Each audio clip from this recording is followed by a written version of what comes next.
ఆంధ్రప్రదేశ్ రాజకీయాల్లో కీలక పరిణామాలు చోటు చేసుకుంటూ ఉన్నాయి. ఆంధ్రప్రదేశ్లో కూటమి ప్రభుత్వం కొలువుదీరి 7 నెలలు పూర్తయింది.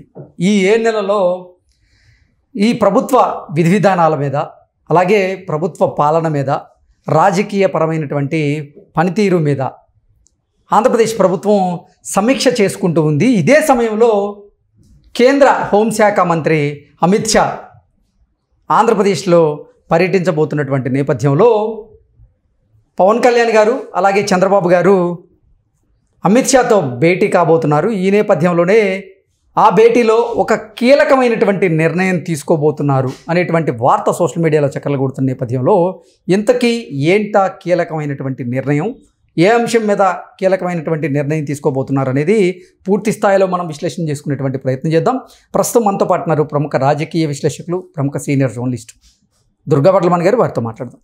దుర్గా నమస్తే అండి. నమస్తే అండి.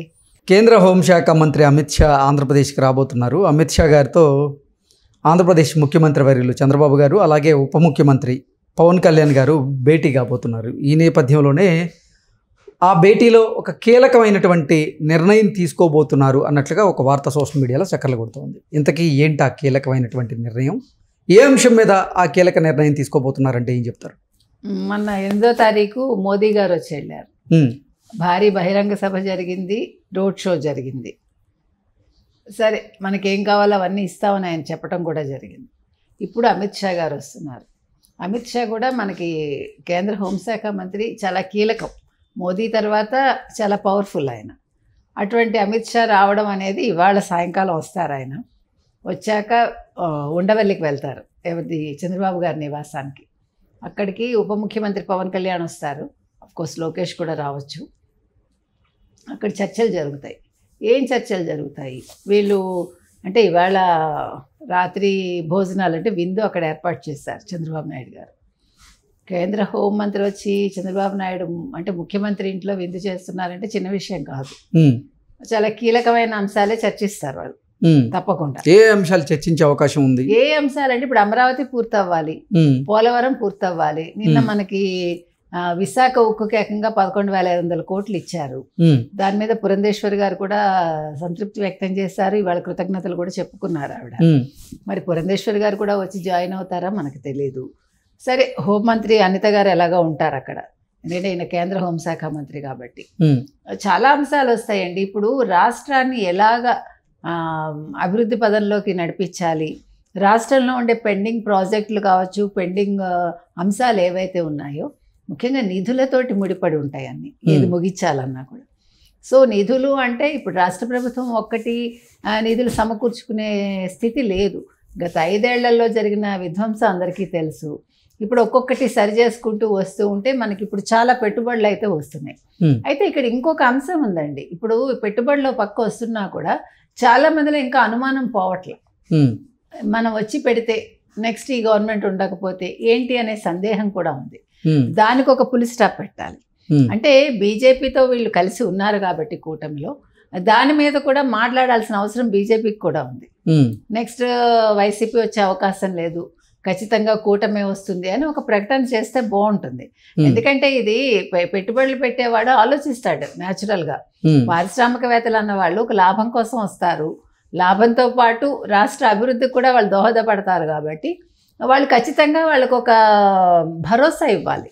ఇవ్వాల్సిన బాధ్యత కేంద్రానికి కూడా. అంటే కేంద్రం అని ఎందుకు అంటున్నాం అంటే ఇవాళ కూటమిలో వాళ్ళు కూడా కలిసి ఉన్నారు కాబట్టి ఖచ్చితంగా వాళ్ళ బాధ్యత ఉంటుంది. అది ఆ విషయంలో అమిత్ షా గారు కూడా ఇవాళ ఒక కీలక ప్రకటన చేస్తే బాగుంటుంది.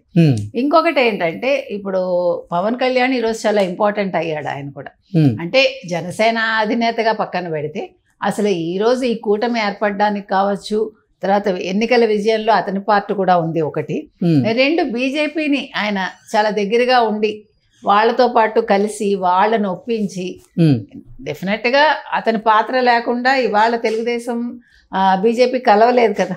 కాబట్టి ఇవాళ అతను కూడా ఒక ముఖ్య నేత. మరి ఆయన ఏం పెడతాడు అంటే ఇప్పుడు గ్రామాలను ఏ రకంగా అనుసంధానం చేయాలి రాష్ట్ర అభివృద్ధిలో, అంటే గ్రామాల పాత్ర ఏంటి? ఆయన పంచాయతీ శాఖకు సంబంధించి పంచాయతీరాజ్ శాఖకు ఆయన అమాత్యుడు కాబట్టి మరి ఆయన ఏం అడుగుతాడు కేంద్రాన్ని? ఏ రకంగా నిధులు అడుగుతాడు. తర్వాత ఇప్పుడు చాలా మనకి రైల్వే జోన్కి సంబంధించి ఉంది, ఉద్దానం కిడ్నీ సమస్యలు ఎవరైతే బాధపడుతున్నారో దానికి సంబంధించి ఉంది. తర్వాత ముఖ్యంగా రక్షిత నీరు, త్రాగునీరు దానికి సంబంధించి ఇవన్నీ కూడా కేంద్రం సహాయం కావాలి ఖచ్చితంగా. అంటే వెనకబడిన జిల్లాల అభివృద్ధి ముఖ్యం. అట్ ద సేమ్ టైం ట్రైబల్స్కి సంబంధించి అంటే అంశాలు తీసుకుంటే చాలా ఉంటాయి. అయితే ప్రాముఖ్యత వేటికి ఇస్తారు, ఏ రకంగా ఇస్తారు, అసలు నిధులు ఎలా కేటాయిస్తారు. ఇప్పుడు నిధులు ఇవాళ ఆయన ఏం ప్రకటించరు, కానీ ఈ అంశాలు దృష్టిలో పెట్టుకుని వెళ్ళి ఆయా శాఖలతో చర్చించాక వాళ్ళు ఏ రకంగా నిధులు ఇస్తారు అనేది ఒకటి. వీటన్నిటిని మించి మనం ముఖ్యంగా చెప్పుకోవాల్సింది, మనం నిన్న మాట్లాడుకున్నది, చిరంజీవికి ఉపరాష్ట్రపతి పదవి ఇస్తారా. అంటే చిరంజీవిని ఈరోజు ఎందుకు మళ్ళా మనం తీసుకొస్తున్నాం తెర మీద కంటే, ఇప్పుడు రేపొద్దున వాళ్ళకి ఎన్నికలు వస్తాయి, చిరంజీవి కీలకం అవుతాడు. 2 తెలుగు రాష్ట్రాల్లోనూ ఇప్పుడు కాపు ఓటు అనేది తక్కువ లేదు, కాపు ఓట్లు చాలా కీలకం. ఇప్పుడు చిరంజీవిని దృష్టిలో పెట్టుకుంటే ఇటు మీకు తెలంగాణలోనూ చిరంజీవి ఉన్నారు, ఆంధ్రప్రదేశ్లో కూడా చిరంజీవి పేరు నడుస్తుంది కొద్ది గొప్ప. అంటే చాలా సందర్భాల్లో చిరంజీవి గారు రాజకీయాలను నేను వదిలేసినా రాజకీయాలు నన్ను వదిలేయడం లేదు అంటూ ఆయన వ్యాఖ్యానించడం జరిగింది. ఏంటి నిజంగా ఆయన ఈ పదవి గనక ఆయనకు వస్తే ఆయన స్వీకరించేటువంటి ఆ పరిస్థితులు ఉంటాయా అంటే ఏం చెప్తారు? ఏమైందండి, పిలిచి పిల్లనిస్తానంటే ఏమంటారు మీరు కదా, తప్పే ఉంది అది. ఒక తెలుగువాడిగా, ఒక చలనచిత్ర సీమకు సంబంధించి ఒక నటుడిగా, ముఖ్యంగా అతనికి ఉండే పాపులారిటీ దృష్ట్యా అతనికి పిలిచి ఇచ్చినప్పుడు హీ కెన్ యాక్సెప్ట్ దట్. అందులో వాళ్ళ తమ్ముడు అక్కడ ఉప ముఖ్యమంత్రిగా ఉన్నారు, రేపొద్దున నాగబాబు కూడా రాజకీయాల్లోకి రాబోతారు. ఇవాళ రాకపోయినా ఆయన కూడా నిరూపించుకుని వస్తారు కదా నాగబాబు.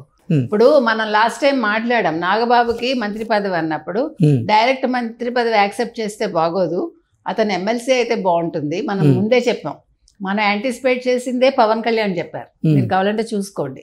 కాబట్టి ఇప్పుడు పదవి ఇస్తే తీసుకోవటం వేరు, తీసుకున్నాక దానికి న్యాయం చేయడం వేరు. There is a difference.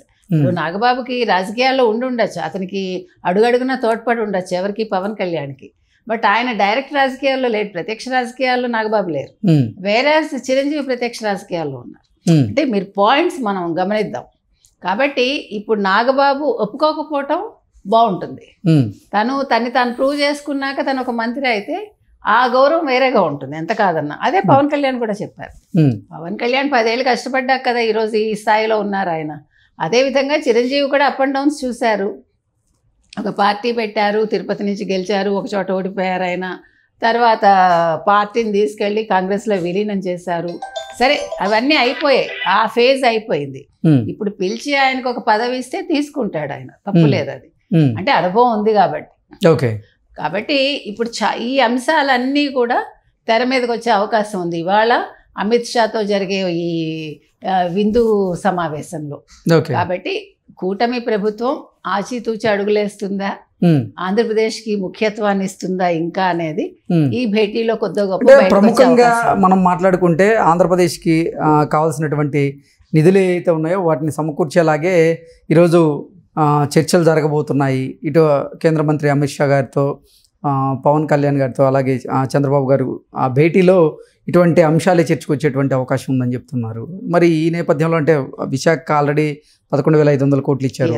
ఇప్పుడు అమరావతికి సంబంధించినటువంటి రాజధాని నిర్మాణానికి కూడా కొంత ప్యాకేజీ ఇచ్చేటువంటి అవకాశం ఉందంటూ కొన్ని వార్తలు వస్తున్నాయి. ఖచ్చితంగా ఇవ్వాలండి, ఎందుకంటే మీకు గుర్తుంటే 2014లో అది ఎప్పుడైతే ఆ రోజు మోదీ గారు వచ్చారో, మోదీ గారు వచ్చినప్పుడు ఆయన హామీ ఇచ్చారు మనకి ఆంధ్రప్రదేశ్కి.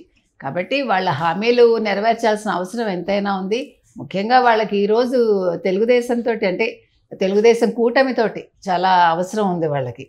ఎంపీలు నెంబర్ 1 మనమే కాబట్టి, తెలుగు వాళ్ళదే కాబట్టి హవా.